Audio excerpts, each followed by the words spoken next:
Okay, so yesterday we saw some interesting rumors. Clayton Kershaw maybe he's not re-signing with the Dodgers after this season. We'll see about that. We're going to talk about that. And the Mets, they're very interested in possibly trading for Matt Chapman or Kris Bryant. So that's what we're going to talk about in today's video. But before I get into this video, 68% of you that watch these videos and not subscribe, get your life together, hit that subscribe button, turn on notifications, and leave a like on this video.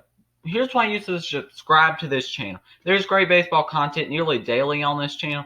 And we talk about the latest MLB news, rumors, and make predictions that some people think are crazy and some people think that are good. So yeah, leave a like, subscribe, turn on notifications. And let's go ahead and get into this video about Clayton Kershaw. Clayton Kershaw and then Matt Chapman, Kris Bryant. So Clayton Kershaw 6-2 with a 2.16 ERA in 10 games and 10 games started. In 2019, 16-5 with a 3.03 ERA. He fixed what everybody had been saying was the problem with Clayton Kershaw, and that was in the postseason. And that's very understandable because his postseasons have been bad. But he has had to face the Astros in 2017, which really was a part that kind of ruined Clayton Kershaw in many people's eyes. He's a three-time Cy Young winner, 2011, 2013, and 2014, and even won All-MLB Second Team Award in 2020. So Clayton Kershaw is a really, really good player. Now, he said, I don't know. He said, honestly, I wish I had an answer. So that's very interesting there. And this is the first time that a free agency will be looming for Clayton Kershaw. So he definitely wants to have a good season. But Clayton Kershaw, his velocity's been going down. His velocity's been going down. But the CBS Sports here suggests that maybe he goes back home. He was born in Dallas, Texas, and yeah, so maybe he goes back home. And we know the closest team there would be the Rangers or the Astros. Those are the two teams located in Texas. So if we look here, the Dodgers are good even without Kershaw. You still have Bauer, Buehler, Price in that rotation. So yeah, even though Bauer does have an opt-out, he could easily opt out after one season. I don't see that happening, but maybe Bauer would opt out. Kershaw, though, I don't see him leaving the Dodgers. I don't. Especially for a almost worse situation. I could definitely see maybe him going to Houston. But the only way I see him going to Houston is if they aren't able to re-sign Verlander or Greinke after this season. If you can re-sign Verlander and pick up Kershaw, then that's really good. But Kershaw has already had some comments, and the Astros cheating has kind of ruined his playoff success in a lot of people's eyes, even though he did have a good 2020 postseason, which, it's 2020. A lot of people would say that. So for the Rangers here, they don't have an ace at all. I mean, they have some okay pitching with Kohei Hara, Dane Dunning, Mike Fulton-Evans. They have some decent pitching. But I just don't see him going into a worse situation with the Rangers. I don't. And there's no reason for him to. Because they're just a significantly better team in Los Angeles. And if you're chasing for World Series, which I think that's what he's going to want to be, is chasing for World Series, then you're not going there. You're just not. And I don't think you can get Verlander and Kershaw. I don't. And I don't think he's going to want to go to the Astros either. So retiring definitely could be an option here too. And I think it's the Dodgers that retire, honestly. Let's go ahead and talk about these Mets rumors. They want a third baseman. We saw that all off season. They finished with a 26-34 record in 2020.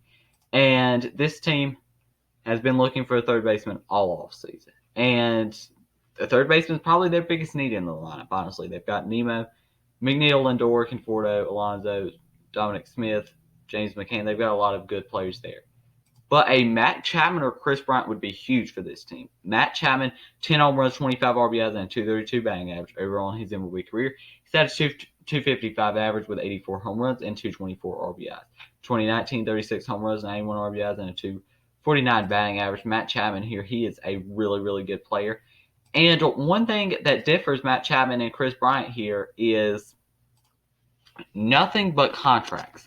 Because the Mets already are going to have to pay a Lindor and Conforto this offseason, especially considering they're going to probably want to bring both of those back.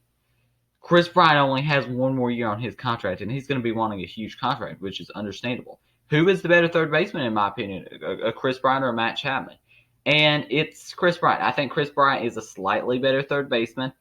Four home runs, 11 RBIs, 206 average in 2020. We're not taking much into account into that 2020 season.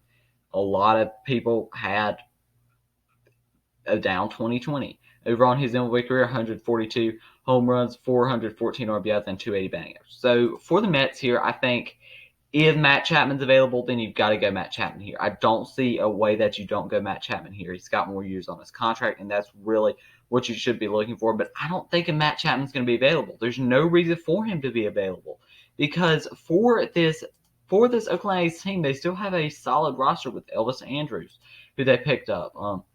Obviously, you lose a power bat there, but for the Oakland Athletics, they still have a very good team, and I don't think Chapman nor Bryant's going to be available. Honestly, I just don't think that either of them are going to be available, and that's the thing here. They've got to be available, and the Athletics finished with 36-24 record, and obviously they lost Liam Hendricks, Marcus Semien, Robbie Grossman, some big pieces, but they still have a good lineup with Raymond Laureano, Mark Canha, Matt Chapman, Matt Olson. I mean, they still have a very good lineup there.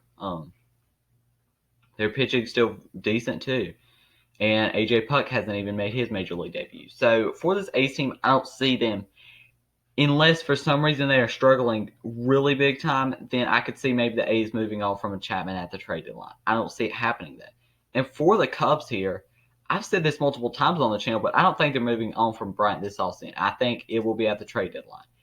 And 34-26 in 2020. They've lost some pieces, though. They've lost Kyle Schwarber, John Lester, Jose Quintana. Their pitching's absolutely terrible. They still have a good lineup, though, with Ian Happ, Anthony Rizzo, Kris Bryant, Wilson Contreras, Javier Baez, Jock Peterson. They have a lot of good bats, along with some good bench pieces in David Bodie and Jake Marisnick. Your starting pitching is not great. Neither is your relief pitching, and that's going to be a real problem here. And they haven't really made any moves to signal where they're going because the Yu Darvish trade would make sense that they were going in a rebuilding direction, but they're just not really motivated to move on from Bryant right now, which is understandable. But, you know, I don't see either of them being available, and I see this being more of a trade deadline thing for the Mets here. And, yeah, I just see it being more of a trade deadline thing. As I think Justin Turner is the most realistic option, honestly, at the third base position. And, yeah, I think Justin Turner is the most realistic option. Let's go ahead and talk about one more thing. Mariners have signed Ken Giles.